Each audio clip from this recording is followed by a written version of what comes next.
Hi there, welcome to This Is Mint, the podcast that talks to the creators, the makers and the movers and the shakers of the north of England. How are we getting on? I hope everybody's doing well. We are over halfway through our podcast series with Saltburn Folk Festival, and we are on to episode number 3, where we are joined by the amazing, the incredible Grace Smith. She is a fiddle player who is actually from Saltburn, so hopefully we're going to get a bit of insider goss about Saltburn today. And she is a great pal of mine, and yeah, I'm really excited to chat to her about what she's been doing. She's got a new duo with Sam Sweeney that is going to be playing at Saltburn this year, and just what she's been up to and what she's been doing. So yeah, hope you enjoy. This is Grace. So Grace, welcome to This Is Mint. How are you? Good, thank you. How are you? I'm good, yeah. So for the people that don't know, could you tell us a little bit about yourself? Yes, so my name is Grace. I'm a fiddle player and music teacher. I specialise in playing traditional folk music. I'm particularly interested in music collected across England, but yeah, I love playing lots of different types of folk music. Lovely stuff. So could you tell us a little bit about how you got into playing the fiddle and what sort of drew you to traditional music? Yeah, sure. So I started playing violin when I was about 8 through the local music service. They came around to our school and just sort of was saying, who wants to have a go at this? And I was up for it. And my mum actually played violin when she was a kid, so she was very encouraging. My whole family were very supportive, luckily, for the early days, scratching away. And then, yeah, I was just sort of doing general classical music lessons through that. And then when I was about 10 or 11, there was a fiddle workshop at Saltburn Folk Festival with Stuart Hardy, who's a brilliant fiddle teacher up in the northeast of England. And he told us about Folkworks, which is a programme based up in the northeast as well. And I went along to some Folkworks events through that year, and then the Folkworks summer school, and that was kind of me hooked on this type of music that I'd never met before. So it was a real coincidence, really. But that kind of, opened the door to me learning more about it. That's amazing. And we've got Saltburn mentioned within like 2 minutes. Great, yeah. That's great. So you have obviously played from a very young age. Who were your sort of influences when you were sort of, like, I guess, like non-folky and folky influences sort of in those like formative years? So my violin teacher through the music service was amazing, actually. She's called Miss Muckian, and she was really inspiring, and she taught me through most of secondary school and when I went to college as well. And she was just so encouraging, like managed to get me through my grades, but also was really supportive of me being interested in folk music. And we set up a ceilidh band at the music centre together. And yeah, she was just a brilliant teacher. I used to look forward to my lessons so much with her, so she was a real inspiration. And then, yeah, I used to just listen to loads of different folk music when I was growing up. There was always really brilliant tutors that came to the summer school. I can remember Esko Jarvela, Finnish fiddle player, visited, and that was incredible. Patsy Reed was a brilliant teacher, and I loved her playing. Loads of people. Yeah. Do you think that having that sort of both classical and traditional route has, like, how did that sort of help inform like what, like, your style and like your playing style? Yeah, I think I'm really lucky to have had access to both of those things, really, like, because I got into the folk learning when I was only about like 11. It was really normal for me to learn by ear, and that was never a kind of daunting thing, but I'd also already learned to read music, so I could access it that way. So it's been really great to have the best of both worlds in that way. And then technique wise, I think Miss Muckian probably had to be very patient in my lessons because I didn't particularly work on my posture while I was a teenager. I was like, no, I play folk music. Do any teenagers do that? No, I don't know. Like, I was just like, I sit in the corner and play tunes and I'm going to do like this. I've seen people hold their violins like this. It doesn't matter. So then I went to university and I was like, oh, actually, I could definitely improve the sound I'm making. Actually, after university was when I really thought about that. I was like, Ms. Muckian was right. She was right. Ms. Muckian was really right all along. And I sorted out my posture a lot, kind of mainly after university, actually, and had some more classical lessons and went back to that just to open myself up to more possibilities and like actually start thinking about my individual sound a little bit more. So I'm glad I had those basics from the start, and that access to it.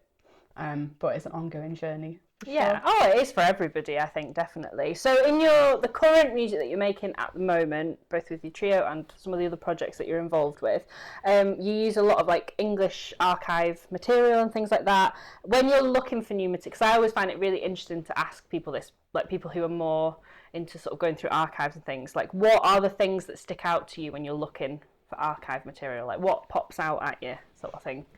Yeah, it kind of depends what I'm looking for. So if it's for a teaching project, I may be looking for a specific type of tune, like is it a jig, is it a 4/4 tune, like what are we trying to achieve in whatever I'm teaching.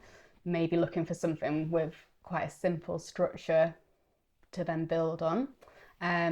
Or it might be for a certain project, so you're looking in certain manuscripts, and that's a bit of a theme.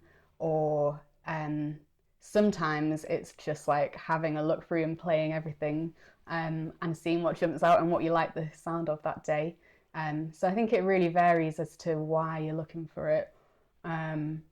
And yeah, what you're going to be using the tune for. Yeah. And how do you, so when you're looking for this sort of music, if it's like for a particular project, if you're marrying that in with maybe like contemporary material or like self-penned material, kind of how do you meld the two together? Like how do they sort of become one sort of thing? I think for most of the kind of creative projects I've done over the last few years, the tunes I've written have been like pretty much based in a folk tune structure. So like they're dance tunes, they have a certain number of bars and 2 sections at the same length, and repeating phrases. A lot of the things that make a folk tune what it is would be kind of where I gravitate towards when I'm writing tunes as well. So hopefully that means they kind of fit together quite smoothly. And yeah, I've been encouraged by lots of teachers and other musicians to feel able to also like tweak traditional material as well. Like Rob Harbron, who's a brilliant musician, has taught a lot about this, like if there's one note in a tune that ruins the tune for you, maybe just tweak that note, and we've still got the original version because it's in an archive, it's been collected hundreds of years ago and it's written down, and someone else will love it with that note. But if for you that note doesn't quite work, then just move it. Do you think that's really important in like pushing the traditions forward, to have that sort of flexibility in it rather than it being more restricted of what's played? Yeah, I think so. I think there's a lot of freedom in that, and it can make it really relevant to whoever's playing it today. Because they are written down already. I think it's really important to know about that and to know where the tunes were collected, or what the kind of context of that is. But then you know where to find it, and you can turn it into something else as well. Yeah. So that's quite freeing. That's really cool. That's a really nice take on it, I think. I like that. So you've just kind of very briefly mentioned it, which is playing for dancing and dance music. Not like house music, like so playing for like, like French dancing and English dancing and all that sort of stuff. What are the things that you enjoy about playing for dancing? Like when you're doing that rather than like a sort of standard gig, like what are the things that are sort of different that you enjoy from that? I think it kind of puts the music into context a lot of the time. So so many of the tunes were for dancing originally, so they just work brilliant for people to dance to, and there's loads we can do as musicians to like make it really fun for people to dance to. So that's a fun thing to explore musically. And then when you're there, say you're playing for a French dance, which is often like there's a load of those dances that people can get quite creative and expressive with how they're dancing as well. So it feels like you've got a real connection with the people dancing, and they might be hearing your take on a tune for the first time, and it's almost like a communication between you and the dancers, which is really exciting, and just really fun. Yeah. How do you feel like the connection between an audience is different when you're playing for dancers versus when you're maybe playing for a more sort of standard gig? Like, how does that audience connection feel different? Yeah, I guess it is different. Like, for me, for a gig, you're kind of, if people are listening and maybe haven't heard your music for the first time until that day, or might be new to folk music, you're kind of presenting something and being like, this is what this is, I'll put it into context and I hope you enjoy listening to it. Whereas for dancing, yeah, it's got that function, I guess. So it can be a bit more relaxed sometimes maybe, but yeah, it depends on the gig, I guess. Yeah, definitely. So, sort of moving on to, you're playing at Saltburn this year, and you are the queen of Saltburn, obviously. That's what I've been telling everybody. So you're playing this year, you're playing with another fiddle player, Sam Sweeney. Could you tell us a bit about how this collaboration started? Yeah, so Sam Sweeney and I have been playing together as a duo for like about a year, but it's a pretty new project. So it happened kind of a little bit by chance. We'd talked about playing music together on and off. We've been friends for a lot of years now. But I had a gig quite last minute and he was staying at ours and I was like, do you want to just hop on to this gig and play a few tunes? And he was up for it, luckily. And it was just really fun. We really enjoyed it. So he was in the middle of a solo tour and he was like, do you want to come and hop on a few of my gigs? And before we knew it, we had quite a few tunes together and played a little bit over last summer. And then we've just recorded our album, which is really exciting. Oh, I didn't know that. Oh, yeah. Exclusive. Yeah, so that'll be coming out later this year. And yeah, it's really fun to play with him. He's an amazing fiddle player. And yeah, it's great fun. Would you have asked him to leave your house if he'd have said no to playing tunes with you? Nah, he'd be all right. It's a safe place. So you obviously play in a few different projects with a lot of different instrumentation and things, and obviously this is a duo fiddle. Do you play viola in it, or just no? Just all two fiddles. Yeah. How is it different in terms of like when you've been sort of making this music and creating? Because obviously Sam has a lot of different like lineups that he also plays in as well. How is it kind of different to just sort of lock in with another fiddle player in terms of like how that works with your creativity and also I guess just like the music itself? Like, yeah, it's been really interesting actually, because it's a very different way of playing and it's obviously quite limited compared to playing with instruments with a bigger range or a different range and different sounds. So I think it's made definitely me, I won't speak for Sam, but I think it's made me feel like I'm playing in quite a different way because I'm having to play different roles a little bit more. So finding how you can create different textures and yeah, get quite inventive with arranging it, I guess. And then having moments where we try and really lock in unison. Yeah, it's been really fun to explore actually. Yeah. Is it mostly traditional material or is it a mixture of your tunes, Sam's tunes and yeah, it's like the vast majority is traditional material, but there's a couple of each of our tunes in the set as well. Nice, lovely. So as well as your performance stuff, you also do tons of stuff in education. When I was like looking through all the things that you've done, like the list is absolutely insane of like all the sort of educational projects you've worked on and been part of, and sort of maybe one of the more recent ones is you are now the sort of director for Folkworks Summer School, or like you're sort of running the ship for that now. And you mentioned before that you went to Folkworks when you were young, so I just kind of wondered how that feels to go from sort of being a part of it when you were learning and discovering traditional music to now sort of being in this role where you actually get to watch kids that were your age now get to do that, like that full circle moment, you know. Yeah, it is really special. I feel really lucky to be doing that job. I'm really proud to be doing it. So yeah, I'm currently the musical director for the youth and junior Folkworks Summer Schools, and it's a course for young musicians that happens once a year, and they can learn tunes and songs and dances. make loads of friends. We always have a brilliant team of tutors, and amazing pastoral staff who make the week very fun. And yeah, it's really amazing to be kind of taking a lead on it. And hopefully, yeah, the young people have a brilliant time.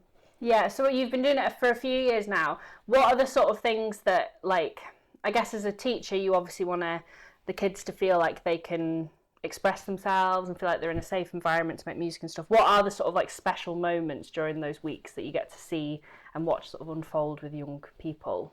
I think it's really special to hear people, like, it runs for 5 days, so to talk to people who've been taking part on the Friday and hear what they've got out of it is always really special. Like, you know, there might be someone who's arrived and has never learnt a tune by ear before and would have got there on the Monday being like, oh, I don't think I'll ever be able to do that, it's just not my thing.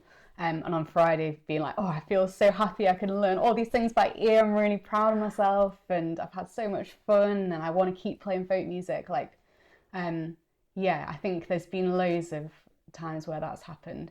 And just seeing them all connecting with each other. We have really fun dances in the evenings, and it's such a special way to meet other young people, like you say, in a really safe environment where they can just be themselves and do something totally different.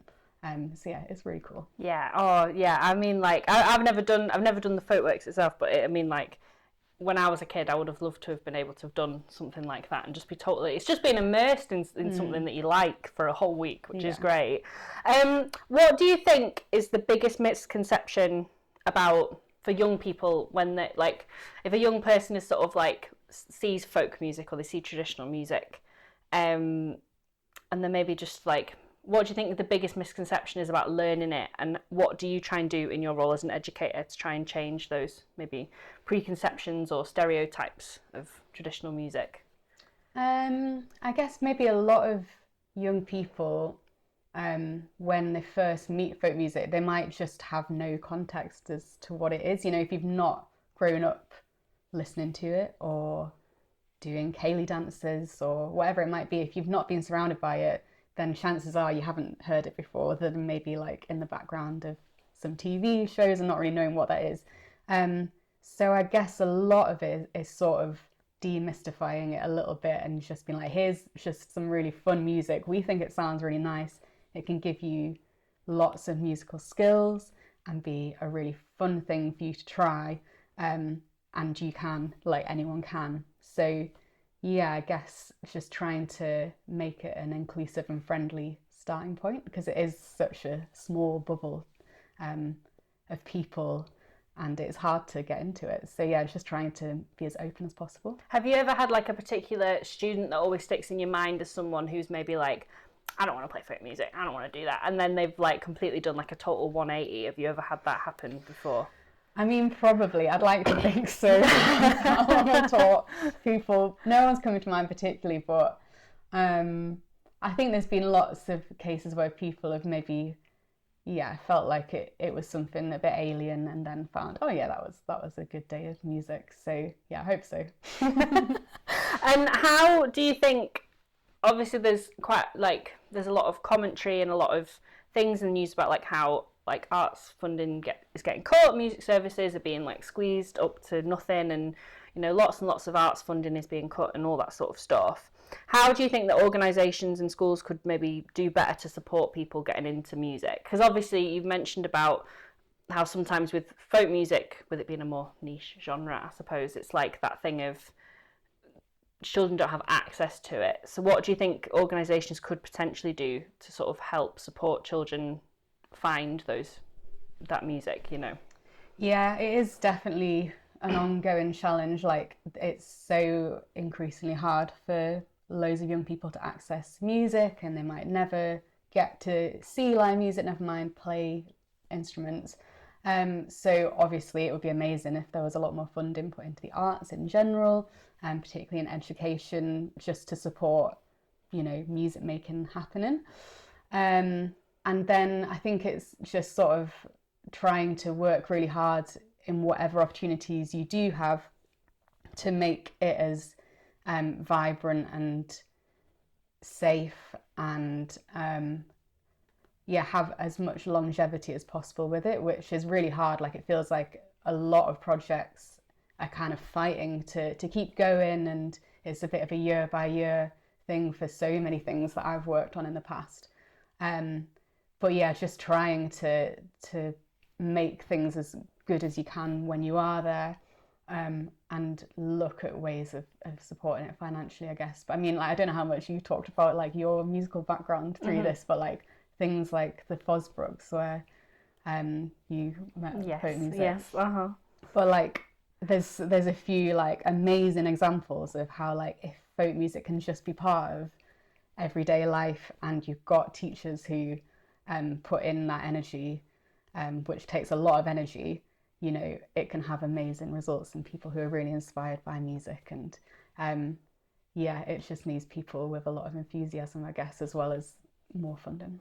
I think so. I think I think particularly for kids that maybe don't have that maybe same access as maybe other children for whatever reason, I think just having people that believe, like having kids need people to believe in them, I think is one of the biggest things.